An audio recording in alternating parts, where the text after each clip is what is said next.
This podcast contains discussions on sexual misconduct. Topics such as sexual exploitation, abuse, and harassment may be discussed. Listener discretion is advised.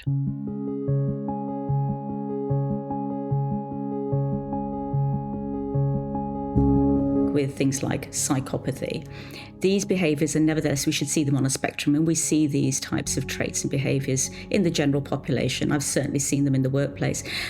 In this episode, I speak to Nashater Deu Solheim, author and psychologist with experience working with psychopaths, military personnel, and business leaders. Superficial charm and lack of empathy often are the most common characteristics we see, and in the workplace they can be very powerful, particularly if they are hierarchical power imbalances where you feel that you can't raise your voice and say something and report something. This is the #NoExcuse podcast, discussing the challenges, complexities, and potential solutions in preventing and responding to sexual exploitation, abuse, and harassment in the aid sector, through interviews with victims and survivors, experts, aid workers, artists, and leaders. The podcast is produced by the World Health Organization's Department for the Prevention and Response to Sexual Misconduct. I am Guni Dias, your host and global focal point for the department. Nashater Deu Solheim, welcome to the #NoExcuse podcast. Thank you, Guni. Thank you for the invitation to come and speak with you. I'm delighted to join you. Many people know you from your famous TED Talk called What Working with Psychopaths Taught Me About Leadership. You had a unique journey working as a psychologist with psychopaths in prisons and treating military personnel for trauma. So I thought it would be interesting to hear from you on the topic of sexual misconduct. What are some insights about psychopaths that you can offer for us to better understand behaviours of sexual misconduct perpetrators? I spent quite a lot of my time both working directly with people who would be classified as psychopaths, who had conducted serious sexual offending. In fact, they were convicted of such crimes. And in my research, doctoral research was in this area of sexual offending. And one of the things that I was particularly focused on was understanding the pathway to those kinds of behaviours. What is it that brings somebody to conduct a serious sexual offence? Perhaps we can think about this in two dimensions. Those who are opportunistic in their approach to this kind of behaviour, and those who are perhaps more premeditated, or I use the term predatory. And when we're using those kinds of terms, I think it's important for me to stress that I was really looking at the extreme end of the criminal population who are convicted of sex offences. But I did do a comparison with a population that was living in the community, non-offenders, if you like. And I should also stress that this was a male population. And one of the things I learned was that the opportunistic perpetrators were those perhaps who had thought about, even to the point of fantasized about, conducting some kind of behavior that they knew to be wrong, some kind of sexual misconduct, all the way to actually a serious offense. But they hadn't planned out exactly how. So we called it opportunistic in the sense that they kind of had a loose idea that it would be nice from their perspective to be able to get close to someone, perhaps somebody that they're already interested in, or perhaps even just wait for an opportunity for a stranger who met this criteria they had in their mind about what they wanted to pursue. And then when the right conditions occurred, when there was an opportunity, they would take it. So that was one end of the spectrum, if you like, what we call the opportunistic, not very well thought through plans, a clear intention, but not really having thought through how and when they're going to do it or who they're going to do it to. To the other end of the spectrum, where I describe those offenders or those people who have very clear intention in the same way, but they have really carefully planned and thought about it to the degree in these extreme cases that they will have thought about exactly who they would be targeting, where that will happen, and how they will go about doing it. And what I found was the important role of fantasy in this planning, which is where, thinking about, what is it I want to do? Where am I going to do it? But also what are some of the risks I might face? So how will I prevent myself from being caught or be able to get away with doing these things. So my research into both psychopaths and then perpetrators of sexual offences really led me to understand that we need to look at not just intention. Intention is always hard to see, actually, but look at the behaviours and look at how people are using opportunities to perpetrate all kinds of sexual misconduct, and to what degree there is planning and preparation for that kind of behaviour. What I will say, and it's perhaps one of the biggest myths of this dichotomy of opportunistic offending versus predatory or premeditated offending, that the ones who are premeditated are more dangerous. There's a sense, well, if they've really planned it very carefully and they've thought about it for a long time, that makes them far more dangerous, right? And actually, if you think about it, the opportunistic offenders are perhaps more dangerous in the sense that we never know when it's going to happen. We can't see that clear pathway to it.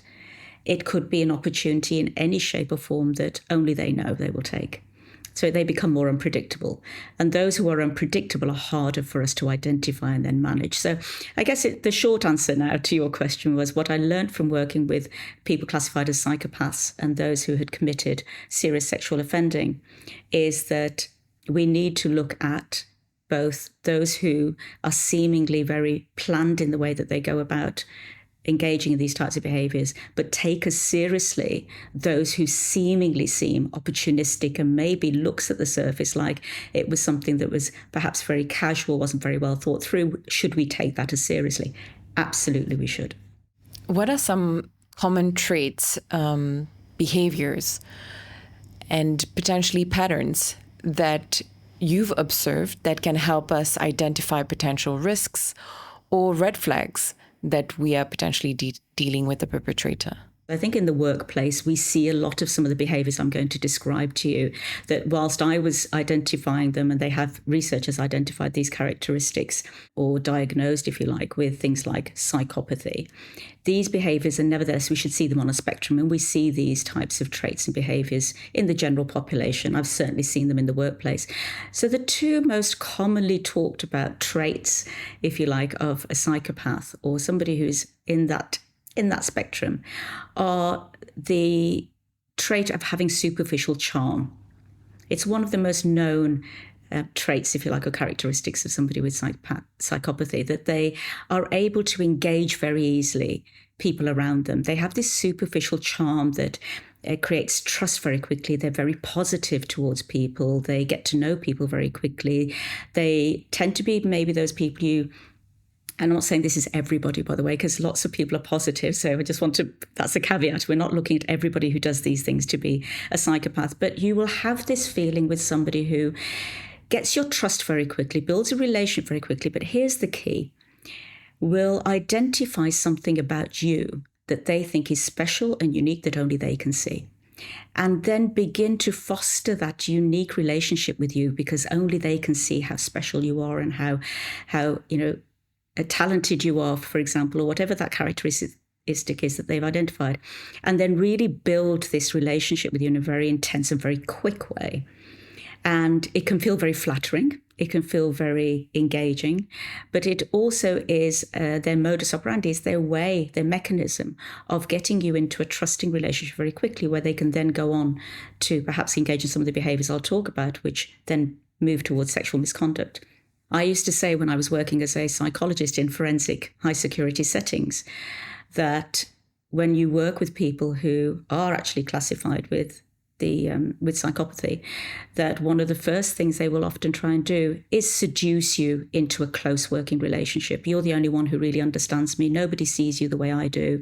Did you know you're the only psychologist who's ever really understood me? You're unique, you're great. The flattery, the charm. If you haven't got your wits about you, can be very seducing, and you can find yourself very quickly then getting into their world and finding yourself agreeing to things that you wouldn't otherwise. That can happen in the workplace with people who show some of these traits, particularly if they are your boss or your leader or somebody in power, where you will find that kind of feedback and flattery rewarding, understandably. I'm being seen, I'm being valued. The way to identify whether this is healthy or unhealthy is that gut feeling you get when it feels too fast and too much and the person doesn't actually really know you now at this point. So it can't really be true in the sense that they can see it because they haven't known you that long or they don't know you that well. And it's what in other loose language we might call love bombing. You might have heard that phrase in other arenas, but it's that idea that somebody comes in fast, pretending or telling you that they know you and trying to seduce you into a close working relationship. The second trait to look for is a lack of empathy, which is, I think, what psychopaths are most commonly known for, is that they have a lack of empathy. And how this shows up in sexual misconduct in the workplace is you will often see if somebody is challenged about their behavior, whether it's microaggressions, for example, making inappropriate comments or getting physically too close to somebody, that the lack of empathy will be in, oh, you can't take a joke. You're being too sensitive.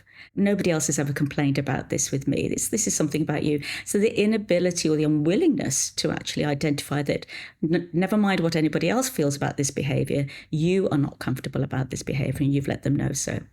So superficial charm and lack of empathy often are the most common characteristics we see. And in the workplace, they can be very powerful, particularly if they are hierarchical power imbalances, where you feel that you can't raise your voice and say something and report something. Some of the behaviours that we see that I learned in my research were what we call grooming behaviours. And these, Gunny, I think, are the ones we really need to pay very careful attention to. And we often, particularly in the workplace, ignore or we rationalise, or in some cultures, whether that's national culture, organisation culture, or workplace culture, we might overlook because we don't talk about those things here, or it's acceptable in our world. And these groom behaviours are very subtle, and they're the very early behaviours that might be just grooming, meaning getting you used to more minor behaviours so that eventually I can escalate into more serious behaviours. For example, starting with flattery, moving towards more sexual-based flattery, to perhaps touching, to then escalating to more intimate touching that begins to be uncomfortable. But because it's happened slowly and it started with, something that was non-physical and flattering, it's insidious. You almost don't see it coming. And then at some point it will lead to the second type of behaviours I see, which is escalation, where they start to push boundaries. Well, you've been okay with me sitting very close to you, you've been okay with me laying my arm on you or making comments about the way you dress. I'll push that a bit further now.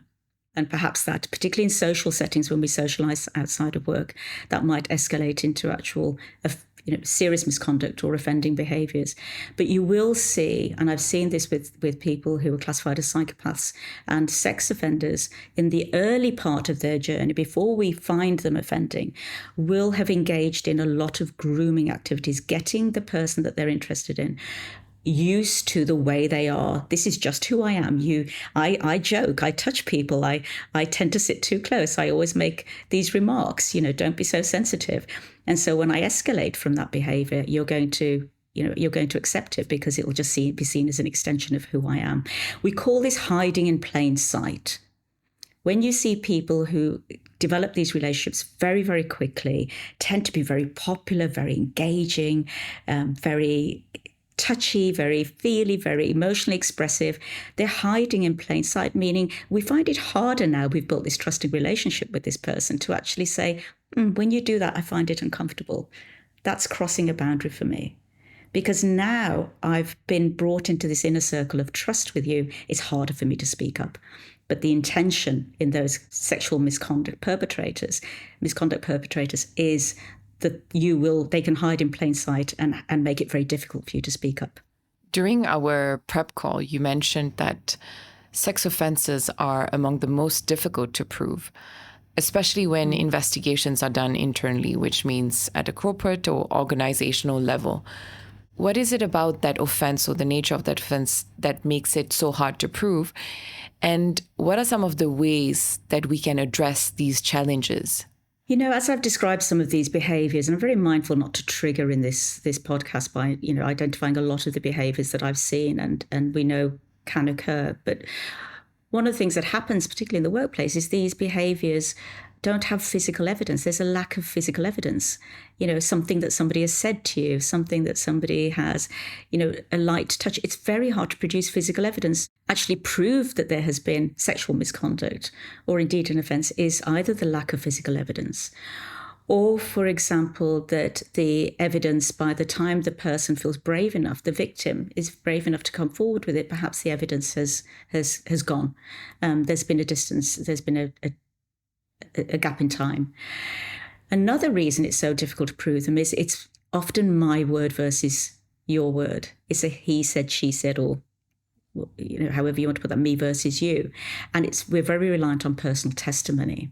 And without more concrete evidence, it becomes a battle of, who's more persuasive when it comes to an investigation and being able to argue whether it was or wasn't sexual misconduct. So that lack of physical evidence and that personal testimony can make it very, very tricky for us to prove that something actually occurred.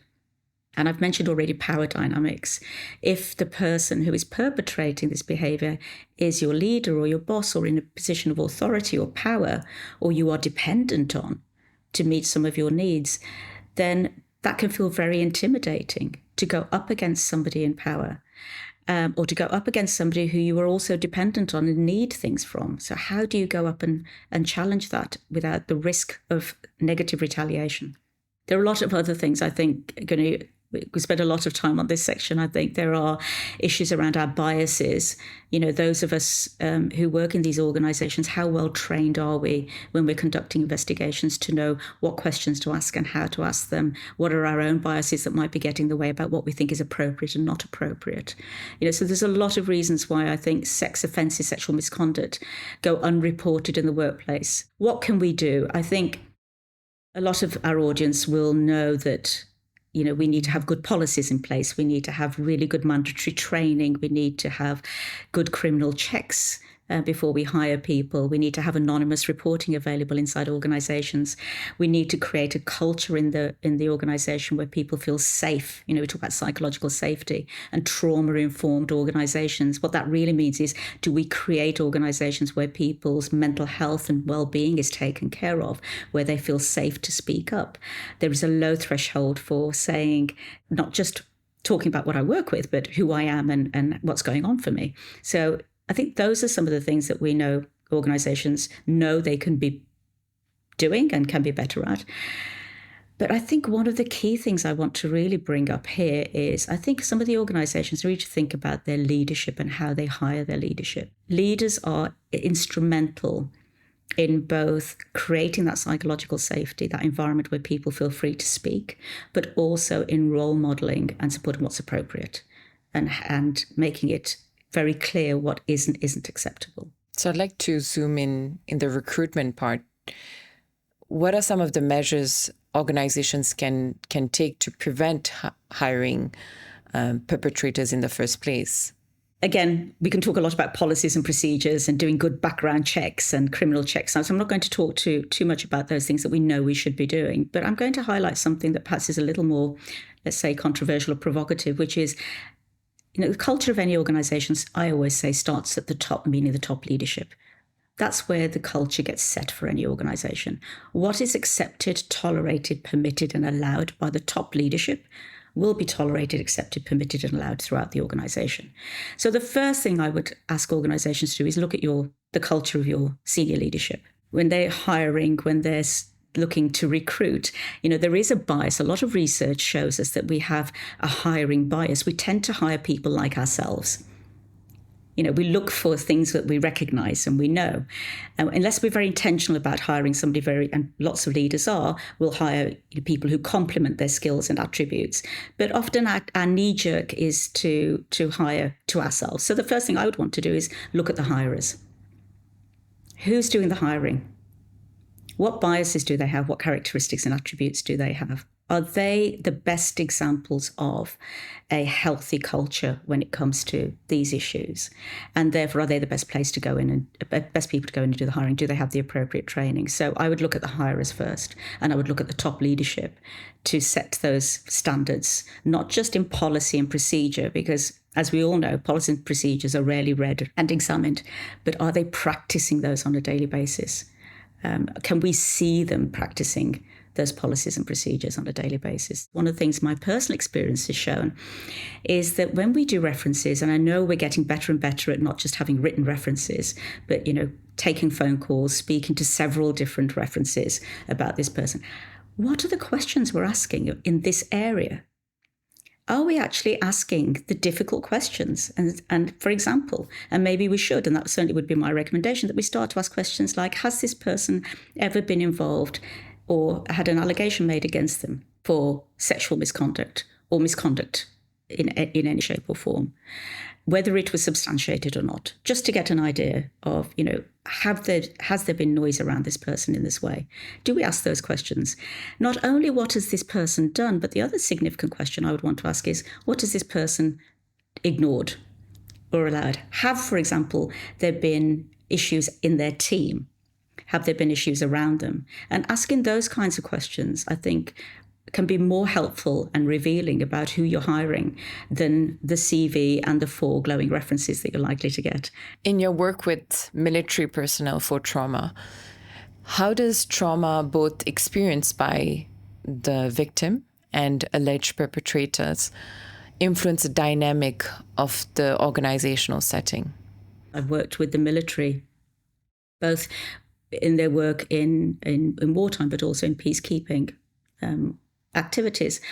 And one of the things that I learned, and is, again, research shows, is that victims of these kinds of experiences in wartime and in conflict are very vulnerable, as we know, can be very vulnerable, and they can experience a lot of trauma in all kinds of shapes and forms. And what happens if that goes untreated, which it will more often than not, because we don't have those kinds of psychological or social support services available to treat those kinds of post-traumatic stress disorder, the anxiety, the depression that might be showing up for people who are in those environments. Their mental health will eventually be affected, of course, as a result of those experiences and the consequences for that. And that can lead them to being further victimized by people in their environment because they're unable to have a voice, stand up for themselves, articulate what's been happening to them, perhaps engaging in behaviours for themselves that are harmful. That can be anything from trying to self-medicate through using substances or, putting themselves in situations that are risky. So for those who are victims, it can be very, very difficult for them to access the kind of support that they want to have and to be safe from potential perpetrators. For those who are perpetrators in those environments, this is a very complex dynamic, but you often see that through their own trauma, through what they have done, they can then continue to repeat some of those behaviours. So again, they might be using substances to cope with the feelings of what they have seen or what they have done, and that can lead then to a misuse of their power and authority. Let me give you a concrete example.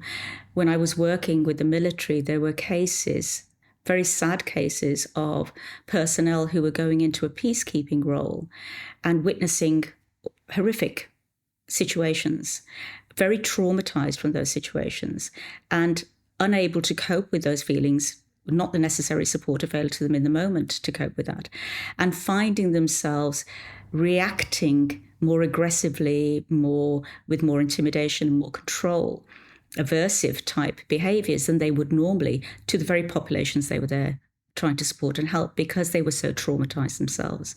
So what I'm trying to say is, in that trauma can both trigger and perpetuate these kinds of behaviours because of the reactions and the impact on our mental health if it goes untreated and unsupported. So we really do want to make sure that in these environments, once we have selected hopefully the right people, we are still then supporting the victims and those who are looking after the victims of these kinds of these environments with the mental health support that they need, so we don't perpetuate these behaviours over and again. Say when an allegation against someone within the organization are not substantiated, what can organizations do to protect other employees from the risk of sexual misconduct? I think it's a very tricky situation when we're dealing with somebody who has had allegations made against them and their hasn't been substantiated evidence that has led to some kind of charge or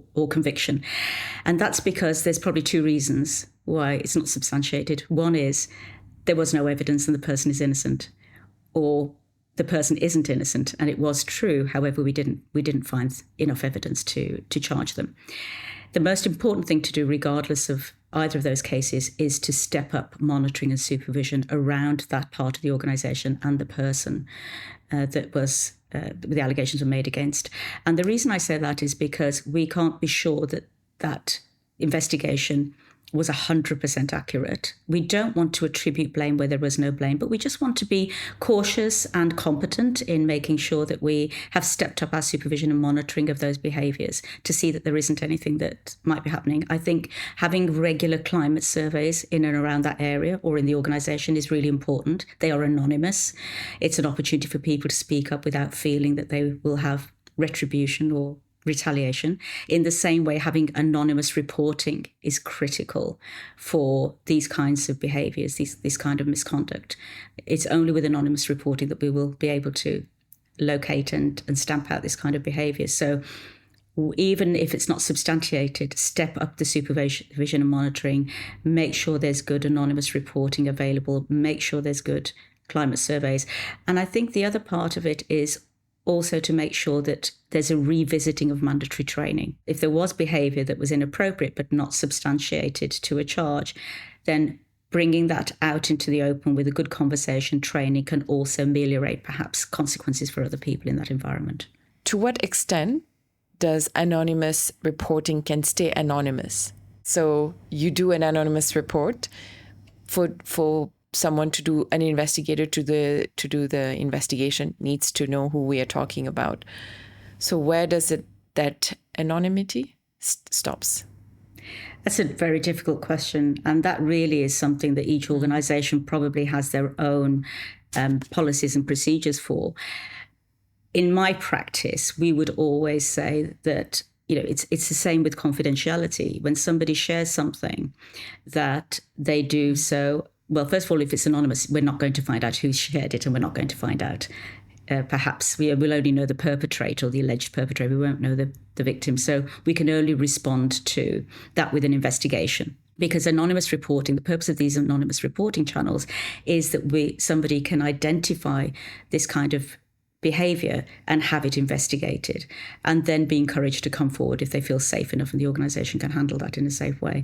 But I always say, but in my work with clients, there's a confidentiality around what we're speaking about, to the point where as long as I feel that you are safe or people around you are safe, we can keep that confidentiality. If, however, there is risk of harm to self or others, I'm going to let you know up front that I will need to talk to you about that and potentially share that with somebody else. But it's a psychological contract that's made up front and people know. And I think we can learn from that in organisations, that when we have these anonymous channels, we're creating a culture in the organisation where we would hope you don't need to be anonymous, because we're going to make you feel safe enough and supported enough to be able to find the right person to come to and speak, and know that you are not going to suffer for disclosing and bringing your name forward. But there will always be either individuals or organisations who don't feel that they can do that. And so the anonymous channel needs to remain anonymous, at least for us to know the behaviour is occurring and where it's occurring and who's perpetuating it. Mm-hmm.